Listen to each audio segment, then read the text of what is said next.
Good morning and welcome to the start of the fall semester and a new school year. It's good to see everyone, of course, back together again for another year. I hope you've enjoyed the summer, whether you were away doing field work or you took a vacation or just came to work and took advantage of the food trucks that we had here during the summer during lunch. Very popular. I also welcome all the alumni and community members and friends of the university in the audience who are here today, along with the parents from our Parents and Families program. Please know that your friendship is critical to this campus, and we truly appreciate your continued interest, your support, and enthusiasm. Additionally, we have with us today the first 5 students from Chongqing University in China who are slated to enter our master's program.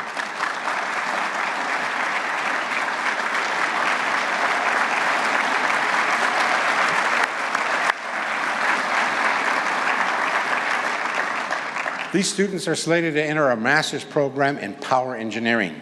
They are here as a result of a partnership between Sac State and Chongqing. The students are taking classes in the College of Engineering and Computer Science and the College of Continuing Ed, where they'll be in the English Language Institute. And right behind them is our ASI Board of Directors and their Made at Sac State t-shirts, so welcome.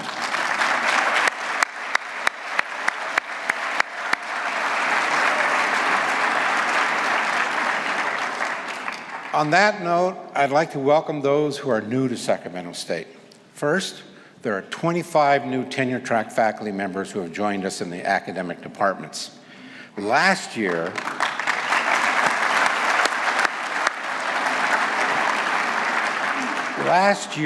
the number was 6, so we're finally able to move in the right direction once again.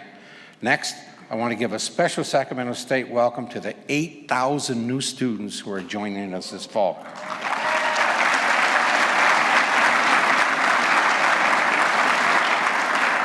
They are part of an unprecedented group. This semester's incoming classes of freshmen and transfer students are the largest in the history of Sacramento State. We also have some familiar faces in different positions.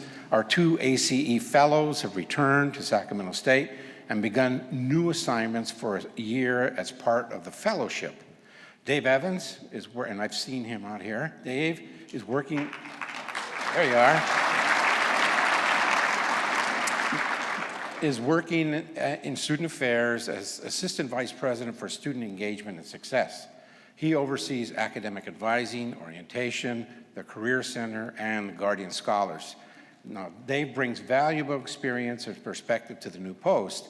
As a professor and chair in the geology department, he strengthened ties to the U.S. Geological Survey on campus, which led to more relevant curriculum and jobs for our graduates.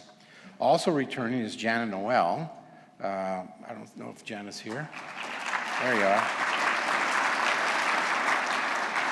Who is serving as a special assistant to the president for analytics and institutional effectiveness.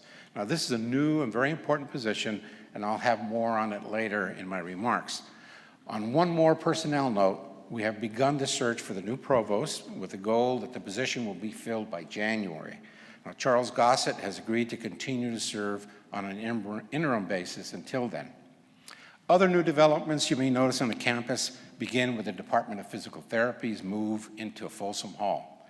The move again highlighted excellent teamwork among many campus units, including the Department of Health and Human Services, Facilities, IRT, and University Advancement. PT will now enjoy, and faculty, 230% increase in space for teaching and research, and it supports the new department's doctoral program.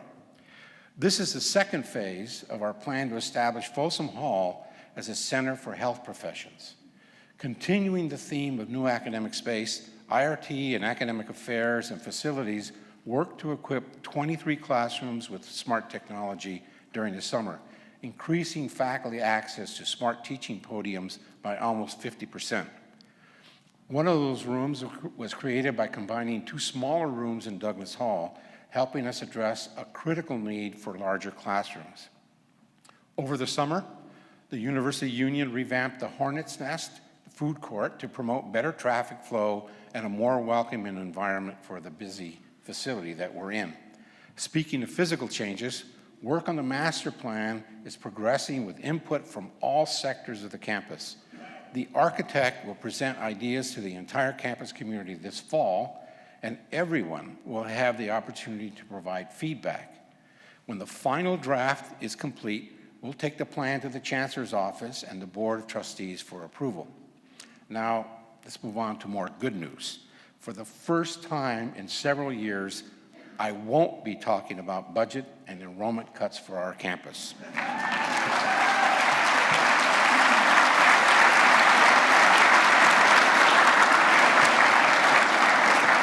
Of course, everything can change very quickly at the state level, but for now, it appears that both our budgets and enrollments will grow slowly, at least in the near future. In regard to hiring for both faculty and staff positions, this means we can ease some of the restrictions that we had to put in place, but we must still be strategic and prudent when making these decisions, and we have to evaluate each hire carefully. In fact, I've asked the deans to begin putting together their planned needs for future hiring so we can build them into the university's strategic plan. The final state budget was in line with what we had expected, and now we have a healthier and more stable budget outlook at Sacramento State. Working with the University Budget Advisory Committee and the budget staff on campus, we restored baseline funding to every division. All told, the increases amount to about 8%. We can also celebrate a strong enrollment in the coming year, with our target growing for the first time in quite a while. The target rose a modest 1.2% in full-time equivalent students. However, there's a crucial distinction here. Chancellor White has raised the level by which we can exceed the target to 5%. That's significant and good for us. With the admission restrictions we faced in the past, there's clearly pent-up demand. And at the same time, more students want to come to Sacramento State because of everything that we offer. So I've asked Student Affairs to bring in as many students as the CSU allows, and we are on target to do so for the academic year. Now, I want to emphasize that slow growth in the budget and FTES is the overall point here. For us going forward, it's important that we apply the discipline and the creativity that we developed during all those lean years. Now, there was a show on the Discovery Channel this summer that reminded me precisely of this. It was called Naked and Afraid. Maybe some of you have seen it. If you haven't seen it, the title says it all. The premise is that two strangers are left with no clothes on in the wilderness and forced to use their survival skills for an entire week. On the one hand, the show is about finding food and water and shelter in hostile conditions, but it's really about two people with different perspectives learning to work together and using teamwork to conquer challenges.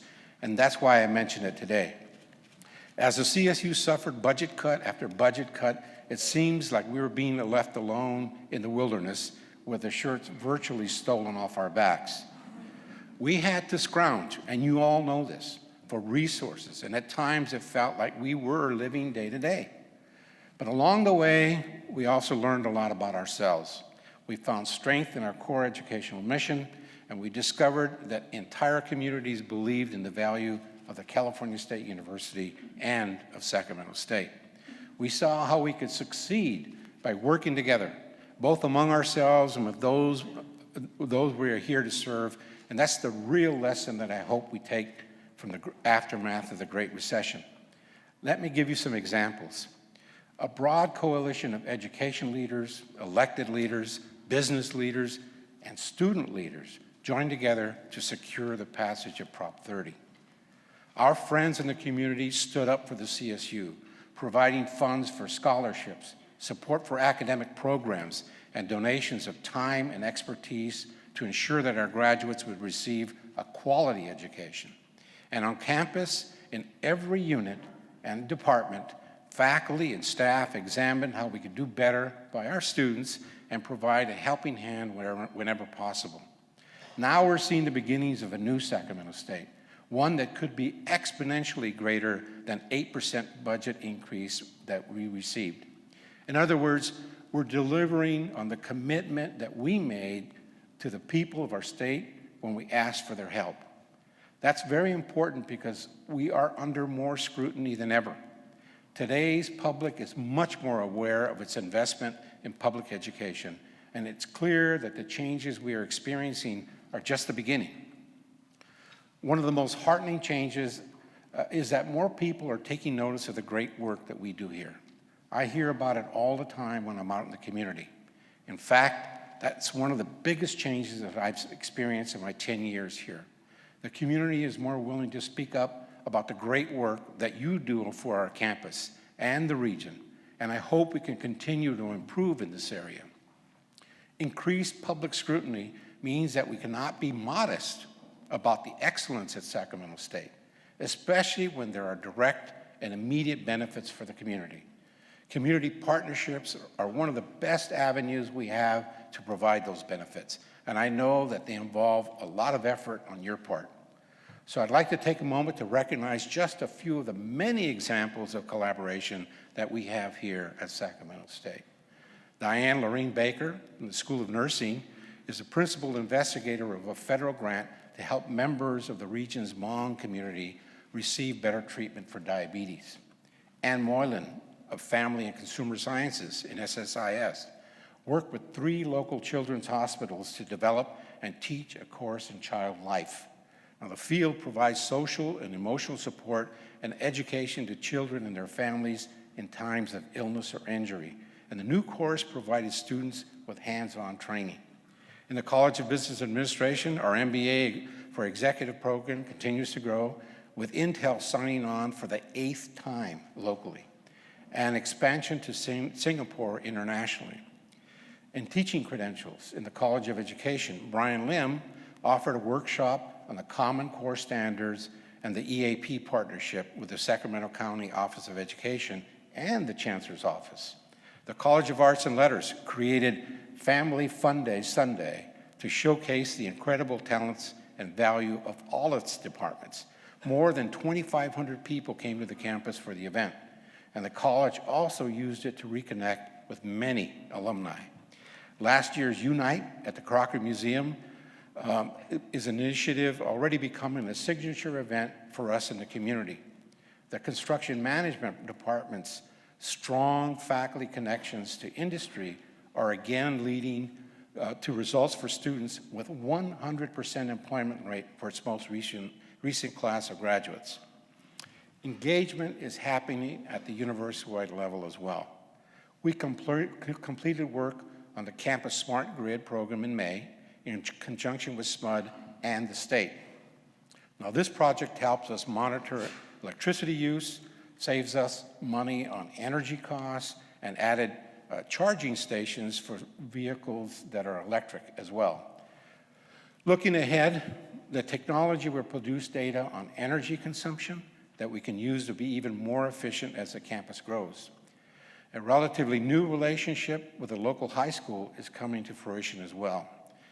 This semester, we expect about 17 freshmen to join us from Cristo Rey High School, which fosters academic achievement for students from diverse communities, and some of you may know of it. Cristo Rey's curriculum includes a work-study program, and some of its students have been working with the university enterprises here on campus. Now, another exciting partnership is the Pathways to Success agreement we signed in April with the Sacramento City College and the Sacramento City Unified School District. Pathways to Success is designed to promote college readiness and access among local students. And under the agreement, we are examining roadblocks and solutions as partners instead of separate systems that have lots of problems. Our newly created Center for College Readiness is a key part in these efforts. Under the direction of Joyce Ovetti, the center will primarily focus on students before they matriculate to college. Initiatives will include professional development for K-12 teachers, creating transitional curricula for high school students through the early assessment program, and designing freshman seminars that dovetail with high school senior bridge courses. And Bruce Ostertag and Frank Lilly From the faculty, we'll coordinate expansion of the Accelerated College Entrance Program that allows high school students to take courses for college credit. The College of Continuing Ed is supporting our readiness goals as well. CCE held 6 summer academies that attracted high school students to campus for courses in biotech, healthcare, careers, robotics, and fashion. If you've been around here during the summer, you know there are a lot of little people running around. It's very, very busy. All of this is part of our university-wide commitment to keep the regional pipeline of students moving, learning, and succeeding. To that end, faculty and staff also work to bring 3 important groups to campus over the summer. The Office of Public Affairs and Advocacy worked with City Councilman Jay Chenier to host the Way Up Summer Camp, which teaches leadership skills to high school students in underserved communities. Tim Fong of Ethnic Studies took the lead in bringing the CSU's Asian American Pacific Islander Initiative to our campus. The initiative's Journey to Success event provided workshops on issues that are crucial to the education and lives of these students. And just last week, more than 5,000 people came to campus for Es el Momento, a bilingual initiative affiliated with Univision that helps Latinos explore higher education options. And as further evidence of the value to the community, Sacramento State exceeded its philanthropic goal with $10.2 million in gifts, pledges, and commitments. Now, thanks to the University's advancement's continued success in private fundraising, we're paying out 5% of our endowment for the 3rd consecutive year. The lion's share of that $730,000 is going for student scholarships. Now, one of my goals under the Redefine the Possible initiative is to greatly expand the number of people that we reach. Several projects are helping us accomplish just that. James Baxter from Biological Sciences is leading a high-profile effort called California Environmental Legacy Project. With funding from the National Science Foundation, the project is creating a series of films to build public understanding of the past, present, and future of California's natural environment. It couldn't be more important now. The main documentary will air on PBS with companion pieces shown at visitor centers in state and national parks. And Jane Fonda has signed on to serve as a narrator in the films. Sacramento State was also selected by the NSF to produce a video of the nationwide impact of the Lewis Stokes Alliance for Minority Participation, or the LS-AMP program. Those of you in natural sciences know what that is. Our campus is the lead institution for the Alliance in the CSU, and Juanita Barrena has passionately made Sacramento State a leader in the STEM educational effort. Now, the video is being produced by Academic Technology and Creative Services Unit here on the campus in Academic Affairs, and it will have a national impact and audience of educators, stakeholders, and policymakers. Public Affairs and Advocacy is building on the success of its Made at Sac State marketing campaign by expanding into television. The office's launch of the video magazine will give local viewers the opportunity to learn more about the university. 8 half-hour segments produced in conjunction with ATCS will be broadcast on KQCA Channel 58 in the region. It's on your seats when you came in. Each program profiles one of our colleges, including interviews with the dean, faculty members, students, and graduates. Bonus content will be available online, and the first video magazine will air next week, September 5th. If you see the flyers on their seats, it'll give you more information. Now, the Office of Advancement, Communications, and Stewardship has also significantly broadened its audience through the use of technology. Publications such as Sac State Magazine, Torchlight, and the Honor Roll of Donors now have specialized online versions to reach our alumni and donors more efficiently. The results are very encouraging. Alumni Relations surpassed its membership goal by more than 10% and exceeded 7,000 members for the first time ever. Additionally, the unit launched new alumni chapters for nursing, ethnic studies, and MESA graduates. I've always believed that as our reach expands, so does our family, and I want to thank everyone across the campus who is helping us to tell our story. Now, there are many, many examples of this type of work that I wasn't able to mention in my speech because it's long anyway, and we'd be here all day with all the good things that happen.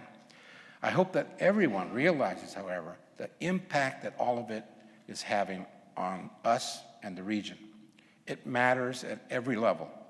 It matters when we see applications for admissions going up every year. It matters when more and more groups are engaging with us and bringing events and potential students to the campus. And it matters when employers seek out our graduates because they recognize the value of a Sacramento State degree. That said, I do want to mention one more noteworthy item that continues to generate a lot of positive buzz for Sacramento State. The highly acclaimed new feature film, Fruitville Station, was written and directed by Ryan Coogler, a Sacramento State graduate. Ryan was a star on our football team, and he credits professors Roberto Pomo and Steve Buss for giving him the inspiration to become a filmmaker. We were able to quickly put together a special Sac State screening of the film and a discussion with Ryan in July. Now, as much as I enjoy seeing the campus recognized in the community and the nation, I know that the tremendous work goes on behind the scenes that make us better as a university. We're redefining the possible in much of what we do. The Chancellor's Office recognized the innovation of our faculty and staff with competitive awards of nearly $750,000 for proposals that further the graduation initiative by redesigning courses and fostering student success. One of those programs is called U-Mentor, and it will pair students with a faculty or staff mentor if they don't already have one through another program. The proposal for U-Mentor was submitted by Marceline Watson, Durbini, and Viridiana Diaz. And I encourage everyone interested in serving as a U-Mentor to visit the informational table we have outside the ballroom today. Additionally, Student Affairs has transformed the way we interact with students, reaching out in very innovative ways. Academic advising takes place online via real-time chat, and this fall, some advisors will be stationed in student-friendly locations across the campus, such as here in the University Union.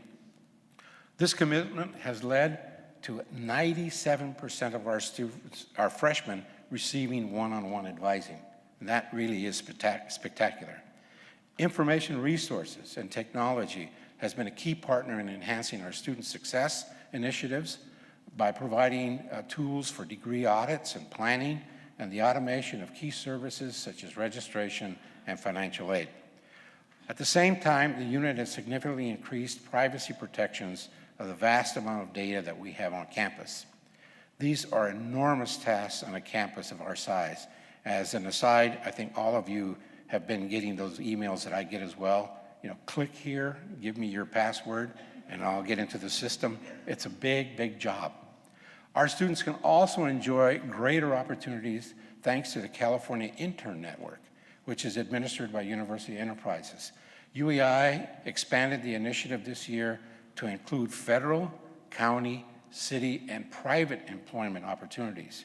UEI's Faculty Grants Program, working with the Research and Grants Contracts Office, funded research and scholarly activities for 111 faculty members. Its Campus Grant Program funded 26 department projects during the last fiscal year. Human Resources is implementing a fully automated process for recording vacation and sick leave so we can reduce processing time, save paper, and provide more access to information to employees. This fits with HR's comprehensive commitment to improving the experience for all employees from the moment they step onto the campus for the first time. Administration and Business Affairs has renewed its emphasis on customer service with training and targeted initiatives such as the Pay by Phone app for parking permits and upgrades for the university ticket office that allow more function and flexibility. And initiatives such as the One World and the Community Build Campus Unity have led to amazing benefits both for our students and the campus as a whole. And the best part about it is that they began as ideas created and implemented by faculty and staff. I believe that everything that I've discussed this morning will have a tremendous positive impact on the future of our campus. Our students, faculty, staff, and supporters, all of you here today, continually make Sacramento State a better university, and I see even bigger days ahead. With an eye to that bright future, I'm pleased to announce that the creation of an important new unit that I mentioned earlier, the Office of Analytics and Institutional Effectiveness. This office will boost our ability to plan for the future and help us make thoughtful, data-driven decisions. I've asked Jana Noel, who I mentioned earlier, and Joe Schwartz to be part of this initiative, along with Jing Wang from the Office of Institutional Research, as well as others who will comprise a working group. Universities are places that are overflowing with potential data, but the big challenge is making sense of it all. Our Office of Institutional Research and Academic Affairs does a good job of preparing many of the reports we submit to the Chancellor's Office while supporting the campus whenever possible, and it will continue to do so. But we also know that one size does not fit all when it comes to data in public higher education, especially at a place as unique as Sacramento State. So this new office will focus on exactly that, Sacramento State. Its staff will tap into overlooked sources of data, gather new data where appropriate, and present it in an accessible form so you can use it. The goal is to help all of us make more informed decisions as well as provide predictive analysis that will help us plan for the future. It will also support efforts such as our upcoming WASC reaccreditation, which is right on the horizon, and the need to identify and address the bottlenecks and backlogs that are derailing too many of our students. The office is just getting started, so you'll be hearing more from them in the months to come. That provides a good launching point for my next announcement. This semester, we'll be embarking on a new strategic plan for Sacramento State. Some of the parameters for a new plan have already been put in place as I asked a group of campus representatives to meet over the summer and get the process started. The Strategic Planning Committee, as it became known, included members of the Faculty Senate Executive Committee, Dean Fred Baldini, and was convened by Dean Inch from the College of Arts and Letters.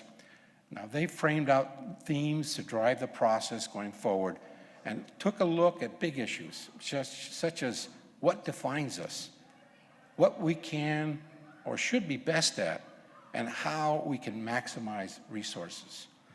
An effective strategic plan can be a unifying force for our campus and really bring even more focus to the way we serve students and the community at Sacramento State.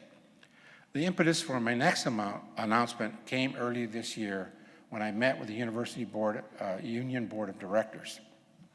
But the reason for it have been apparent for quite some time.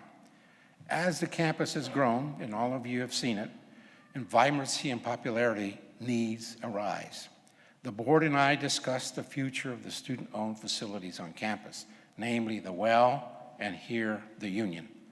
Along with Leslie Davis and her team, the students have done an outstanding job of providing amenities and services in the facilities, so much so that both are at or above the intended capacities. For example, with more students staying on campus during the day, there's a definitive lack of space for them to sit, study, or just hang out. Certain rooms in the University Union, like the one we're in now, are simply unavailable on many days because they're fully booked. And the Well has succeeded beyond our expectations, with areas for weights and cardio equipment exceeding recommended usage. If you haven't been over there, you'll be surprised.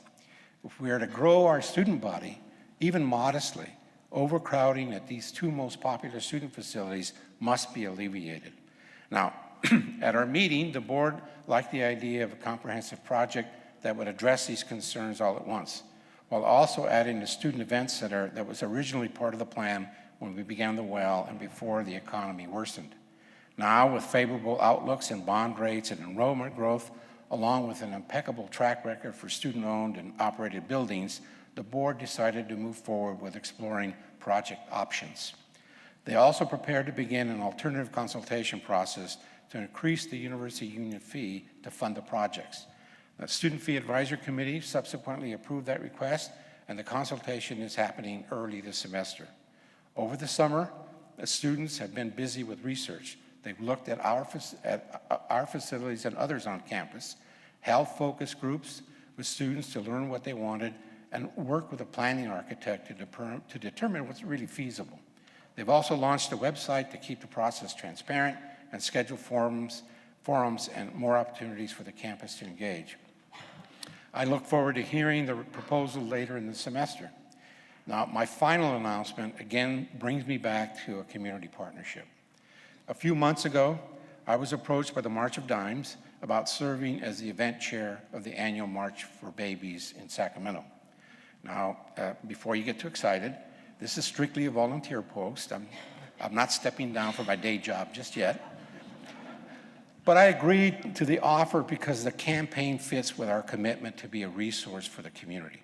And it gives us a chance to showcase some of our greatest strengths, like world-class healthcare education, students and faculty who give back to the community, deep connections in the region, and the huge economic impact we make as a group. Over the coming months, everyone will have the opportunity to get involved, and I hope that we can rally around this cause. The campaign culminates in the March for Babies on April 26th. I also felt that this campaign was a good way for our campus to show its appreciation to the community for the support we've received during the years of budget cuts.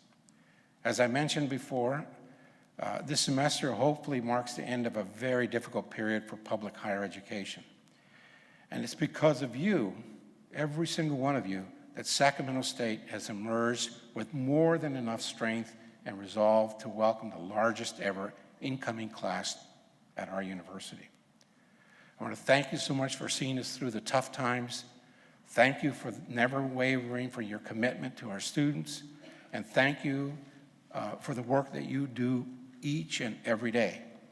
And as is my pattern of behavior, if you will, because I'm a psychologist, I'm going to get off track here for a little bit.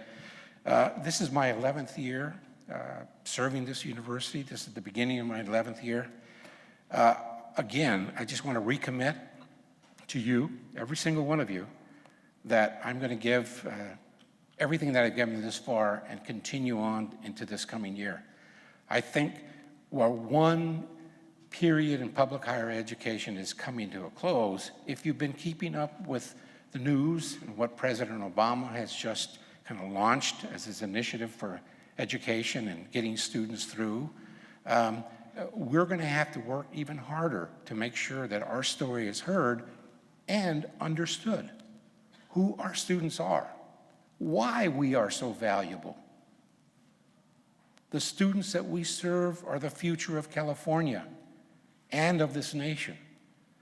If we turn our backs on them now, it will hurt this nation and this state and this region for years and years to come. So even though we're ending on a positive note, and again, I want to thank all of you for what you do, we've come through some really, really tough times. It was kind of strange putting together a speech where I'm not talking about budget cuts. You know, well, this is the way we're going to deal with 5%, 4%, 3%. We don't have to do that. We actually increased it by 8%. It's going to take us, by the way, at least another 4 or 5 years to get back to where we were 4 or 5 years ago. So this is not, and it's going to be gradual, it's going to come up. I want all of us to think carefully about what we do. Rededicate yourselves to Sacramento State for those of you who have been here a long time and given your careers to this place. For the new faculty and people joining us for the first time, you know, you made the right decision. This is a great university, and what makes it a great university is all the people in here and all the students we serve. So have a good semester. Thank you. Thank you for the support, and we'll just keep going onward and upward. Thank you.